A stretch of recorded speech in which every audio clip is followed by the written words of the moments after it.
계속해서 광주 전남권 뉴스입니다. 광주 학동 붕괴 사고가 일어난 지 벌써 석 달이 지났습니다. 아직 가시지 않은 참사의 충격 속에 책임자들에 대한 수사와 재판은 여전히 진행 중입니다. 정부는 철거 공사의 안전을 강화하고 불법 하도급을 뿌리 뽑겠다며 종합 대책도 내놓았는데요. 처벌과 대안 마련 잘 되고 있을까요? 양창희 기자의 보도입니다. 붕괴 사고를 유발한 혐의로 재판에 넘겨진 피고인은 지금까지 8명. 6명이 구속, 2명이 불구속 상태에서 재판을 받고 있습니다. 피고인 대부분이 혐의 상당 부분을 부인하고 있어 치열한 법적 공방이 예상됩니다. 건물 붕괴의 직접적 원인에 대한 수사는 마무리됐지만 재개발 사업과 관련한 여러 의혹에 대해서는 여전히 규명해야 할 점이 많습니다. 무엇보다 사건의 핵심 인물인 문흥식 전 5.18 구속 부상자 회장의 해외 도피로 수사가 차질을 빚었던 상황. 경찰은 이면 계약과 금품 수수 사실 등을 추가로 확인하고 업체 한 곳을 압수수색하는 등 수사를 이어가고 있다고 설명했습니다. 정부가 내놓은 종합대책과 관련해서는 법을 만드는 절차가 진행 중입니다. 철거 현장에서 감리상주와 영상 촬영을 의무화하고 불법 하도급 처벌을 강화하는 등의 내용입니다. 전문가들은 아무리 좋은 대책이 나오더라도 사회적 비용을 더 투입하지 않으면 안전은 요원한 길이라고 거듭 강조합니다. 사회가 안전을 하려면 결국은 시스템의 문제거든요. 재난 안전에서 정말 중요한 게 저비용 고효율은 절대로 없습니다. 콩 심은 데 콩 나고 팥 심은 데 팥 나는 거예요. 책임자 처벌과 진상규명, 재발 방지책 마련으로 집약되는 유족들의 요구를 실현하려면 아직 풀어야 할 과제가 많아 보입니다. KBS 뉴스 양창희입니다. 광주 학동 붕괴 사고 현장에서 철거업체와 이면 계약을 맺고 공사에 참여해 작업을 실질적으로 진행한 혐의로 구속 기소된 업체 현장 소장이 첫 재판에서 혐의를 부인했습니다. 다원 ENC 현장 소장 김모 씨는 어제 광주지방법원에서 열린 재판에서 자신은 철거 공사를 진행하거나 지시하는 위치에 있지 않았다며 검찰의 공소 사실을 부인했습니다. 검찰은 다원 ENC가 정식 철거업체인 한솔과 수익을 나누는 이면 계약을 맺었고 현장 소장인 김 씨가 공사 현장을 사실상 관리 감독했다고 보고 있습니다. 어제 하루 광주에서는 코로나19 확진자 25명이 추가됐습니다. 신규 확진자 가운데 14명은 외국인으로 주로 광주시가 외국인 고용사업장에 내린 행정명령에 따라 검사를 받고 확진된 사례입니다. 집단 감염이 발생했던 광주 북구 소재 중학교의 학생 등도 자가 격리 중에 확진되면서 관련 누적 확진자는 모두 25명으로 늘었습니다. 전남에서는 순천 4명, 여수 4명 등 8개 시군에서 모두 21명이 확진됐습니다.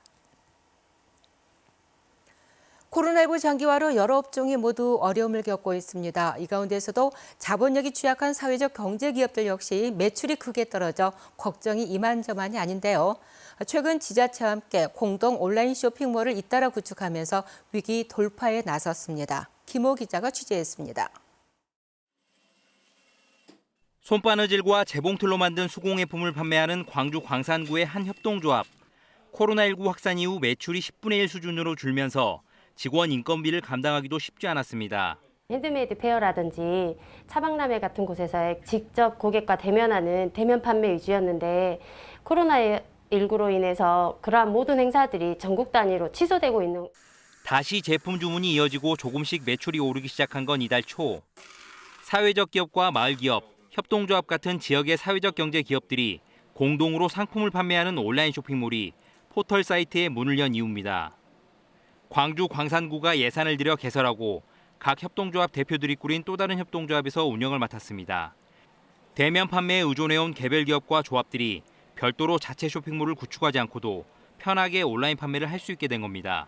주문 들어온 거를 파악해서 고객들에게 배송할 수 있도록 각 업체에 알려드릴 수 있고 또 그다음에 고객 관리해드리고 있고 제품에 대한 서비스 향상을 위해서 CS나 이런 관리를 해드리고 있습니다. 광주시도 사회적 경제기업 전용 온라인 쇼핑몰을 개설했는데 비대면으로 제품을 구매하려는 고객들의 주문이 끊이지 않고 있습니다. 온라인 쇼핑몰에는 앞으로 모두 1,200여 개 제품과 서비스가 입점할 예정입니다. 판로의 어려움이 있어 온라인 쇼핑몰을 지원하게 되었습니다. 하반기에는 코로나 상황이 완화되면 대형 축제장과 연계 판로를 확대해 나가겠습니다. 광주시와 자치구는 대형마트와 공공기관의 사회적 경제기업 제품 판매 공간을 늘려가는 방안도 검토하고 있습니다. KBS 뉴스 김호입니다. 순천시가 폐기물 처리시설 건립 대상 후보지 4곳 가운데 월등면 송치마을을 1순위로 선정했습니다. 최종 대상지로 확정하기 전 주민 의견 수렴 절차를 밟을 예정인데요. 넘어야 할 산이 만만치 않습니다. 보도에 정아람 기자입니다. 순천시에서 배출되는 하루 평균 쓰레기는 190톤. 순천 왕지 매립장과 주안면 자원순환센터에서 처리되고 있습니다. 지난 1991년 조성된 왕지 매립장이 포화 상태에 이르면서 쓰레기 대란에 대한 우려가 커져왔습니다. 순천시가 새로운 쓰레기 처리 시설인 클린업 환경센터 건립 최적지로 월등면 송치를 선정했습니다. 함께 거론됐던 서면 구산과 주안면 구산, 서면 건천을 여전히 후순위 대상지로도 최종 결정은 유보했습니다. 주민들이 염려하시는 지자체 이격거리 이런 부분도 충분히 감안이 된 거고요. 그다음에 기타 부지 면적이나 그다음에 여러 가지 이제 운반 거리, 그다음에 세대수 등 진출 입도로 이런 부분도 모두 전반적으로 총망라해서 사업 대상지 확정을 위해서는 주민 동의가 필수인 상황. 사업 지역 내 주민 편익시설과 일자리 지원금 등 600억 원에 이르는 인센티브까지 제시됐지만 주민 반발은 사그라지지 않아 넘어야 할 산이 많습니다. 순천시는 다음 달 입지 타당성 조사 결과를 공개하고 공청회 등 주민 의견 수렴 절차에 들어갈 예정입니다. KBS 뉴스 정아람입니다.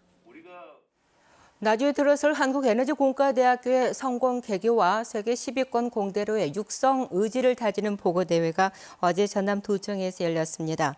전남도는 한국에너지공대 설립을 위한 범시도민 지원위원회 보고대회에서 한국에너지공대를 세계 유일의 에너지 특화 연구와 창업형 인재 양성대학으로 육성하고 재학생 모두에게 등록금과 기숙사비를 전액 지원하는 등 국내 최고 수준의 장학 제도도 운영할 계획이라고 밝혔습니다.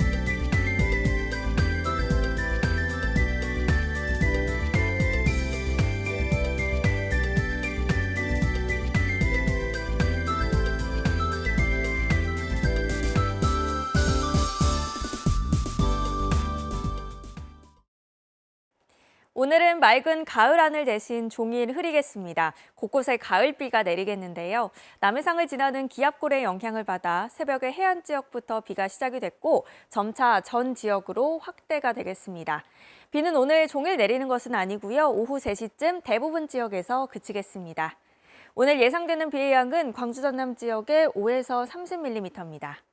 다음은 자세한 지역별 날씨입니다. 오늘 대체로 흐린 가운데 낮 동안에도 기온이 크게 오르지 못하면서 대체로 선선하겠습니다.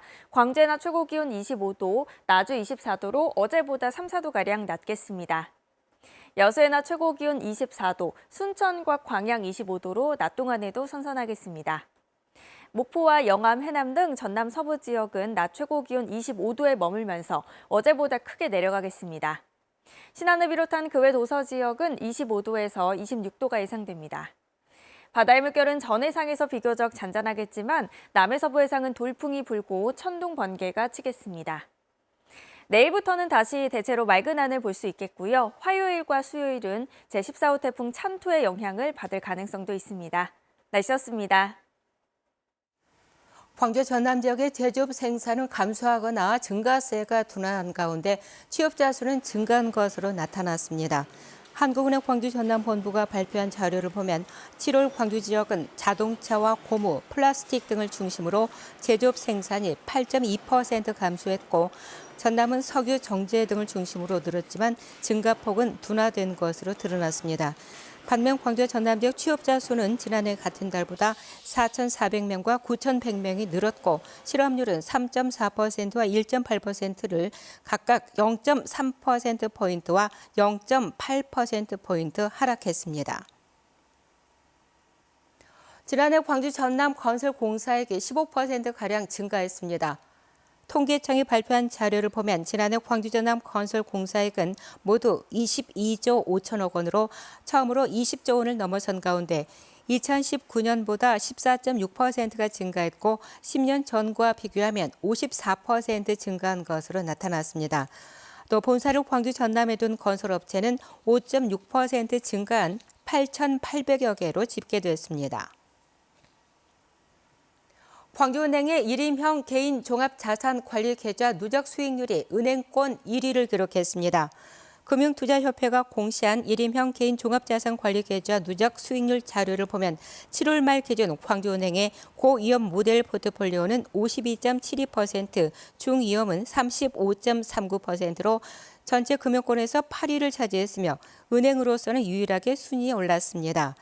1인형 개인 종합자산관리계좌는 다양한 자산 포트폴리오를 구성해서 하나의 계좌로 통합 관리하며 안정성과 수익성을 추구하는 상품입니다. 금요일 아침 함께한 KBS 뉴스를 마칩니다. 감사합니다.